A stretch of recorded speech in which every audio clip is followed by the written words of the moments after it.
Assalamualaikum warahmatullahi wabarakatuh. Bertemu lagi dengan Ibu pada mata kuliah kita yang sama, yaitu materi pembelajaran Al-Quran Hadis di MTS. Nah, pada kegiatan belajar 6 ini kita akan membahas mengenai menggapai ridha Allah Subhanahu wa Ta'ala dengan sikap dermawan dan menghindari kikir. Nah, kemampuan akhir yang akan kita capai itu mahasiswa mampu memahami sifat umurah dan menjauhi sifat kikir. Pada kesempatan kali ini kita akan membahas mengenai dalil tentang dermawan dan kikir ini, yaitu surat Al-Lail ayat 1-7, kemudian nanti ada juga hadis mengenai perbuatan kikir ini.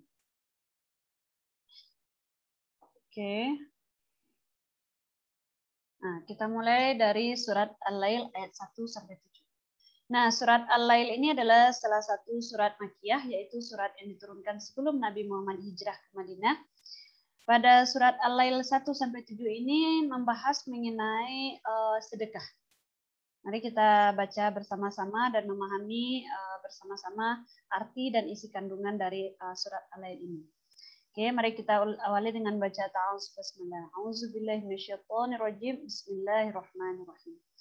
Wal-laili idza yaghsha. Yaitu demi malam apabila menutupi cahaya siang. Wan nahari idza tajalla. Dan siang apabila terang benderang. Wa ma khalaqadz dzakara wal untha. Dan penciptaan laki-laki dan perempuan. Nah, pada 3 ayat pertama surat Al-Lail ini Allah bersumpah dengan benda-benda atau ketetapan-ketetapan yang Ia ciptakan.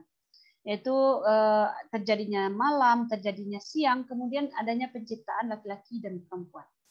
Itu pada ayat 1 sampai ayat 3. Kemudian pada ayat 4, nah ini dijelaskan bahwa inna sa'yakum lasyatta. Adapun sesungguhnya usaha kamu memang berbeda-beda. Nah, di sini dijelaskan bahwa Allah mengetahui bahwa setiap kita itu berbeda-beda. Setiap usaha kita itu berbeda-beda. Tidak ada sama antara satu makhluk dengan makhluk lainnya. Jadi, ada orang yang bertakwa, ada orang yang munafik, ada orang yang mengerjakan salat, ada yang tidak salat, ada yang bersedekah, dan ada yang tidak bersedekah. Itu semua sudah diketahui oleh Allah. Nah, kemudian pada ayat ke-5, yaitu fa'amma man a'ta wattaqa. Nah, pada ayat ke-5 ini, pada ayat 5-6 itu membahas ada 3 golongan yang dijelaskan dalam Al-Lail ini. Yaitu fa'amma man a'ta wattaqa. Adapun orang yang memberikan hartanya di jalan Allah dan bertakwa. Nah, pada ayat 5 ini dijelaskan bahwa ada 2 golongan manusia.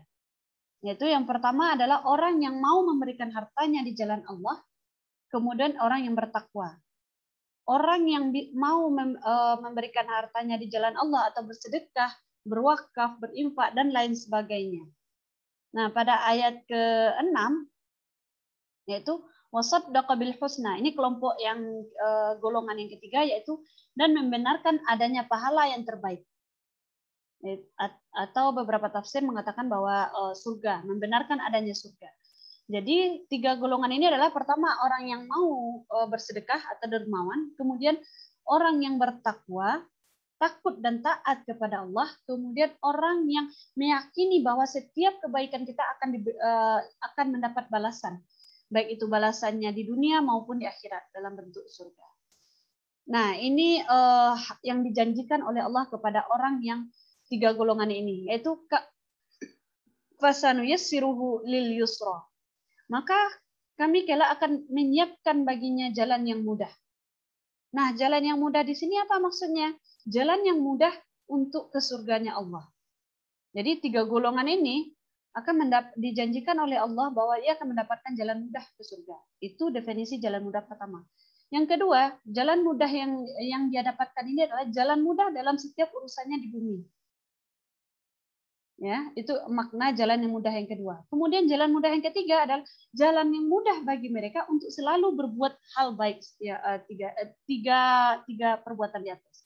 Contohnya, ketika dia sudah terbiasa untuk bersedekah atau dia sudah dermawan, maka Allah akan memudahkan tangannya untuk memberikan hartanya dalam bersedekah. Terkadang ada juga kita lihat orang mau bersedekah, lihat dulu keuangannya atau bagaimana, hitung itu dulu. Tapi kalau orang yang sudah terbiasa memberikan hartanya di jalan Allah, maka Allah juga setiap dia dapat rezeki, orang ini mendapat rezeki, maka Allah juga akan memudahkan hatinya untuk menggerakkan tangannya mengeluarkan sedekah. Nah, itu jalan mudah yang dijelaskan dalam surat Al-Lail bagi orang-orang yang 3 golongan tersebut. Nah, pada materi ini kan kita membahas dermawan. Jadi itulah hadiah atau janji Allah kepada orang yang dermawan. Nah, kita masuk kepada hadis. Nah, di sini hadis ini menjelaskan tentang kikir. Ya. Hadis riwayat Muslim, ya.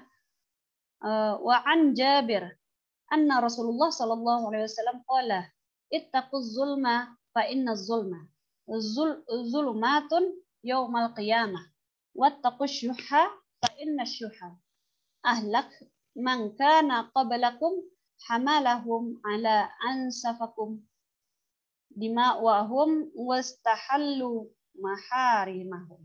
Nah, artinya yaitu diriwayatkan dari Jabir radhiyallahu anhu bahwa Rasulullah sallallahu alaihi wasallam bersabda, jauhilah atau takutlah oleh kalian perbuatan zalim, karena kezaliman itu merupakan kegelapan pada hari kiamat.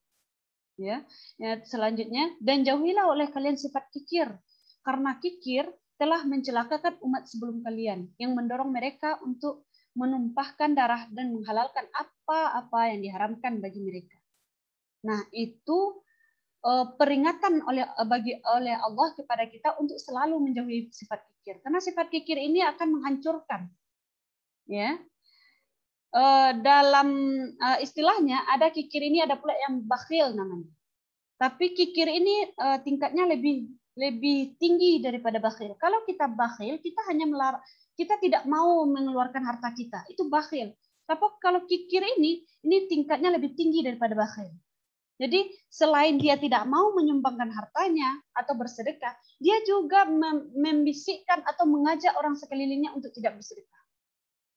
Sedangkan bakhil kita harus menghindari, apalagi kikir. Karena kikir ini akan menghancurkan kita dan sekeliling kita, merugikan diri kita dan juga orang lain. Ya, contoh orang kikir, ini ceritanya sering kita dengar, yaitu si Qarun. Kita tahu ya, si Qarun itu sangat pelit.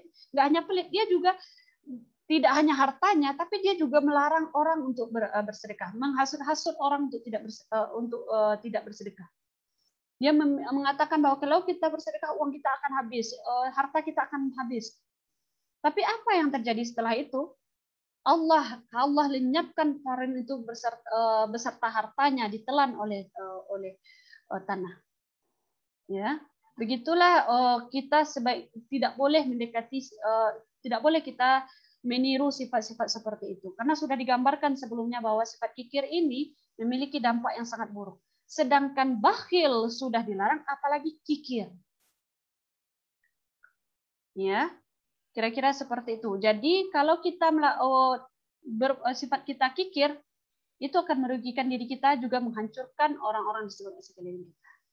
Nah, itu mengenai kegiatan belajar 6 ini, yaitu dua landasannya, itu pertama surat Al-Lail sama hadis yang sebentar ini, ya. Kemudian kita tarik kesimpulan dari dua materi tersebut bahwa yang pertama, kita memang harus jangan sampai kita menanamkan sifat kikir dalam diri kita. Karena kikir akan menghancurkan kita dan orang-orang di sekeliling kita.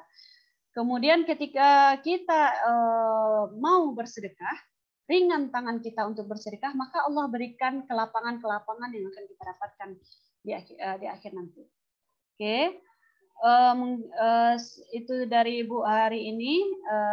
Mudah-mudahan bisa dipahami. Jangan lupa silakan dikerjakan evaluasi yang sudah Ibu sediakan. Oke, wabillahi taufiq wal hidayah. Wassalamualaikum warahmatullahi wabarakatuh.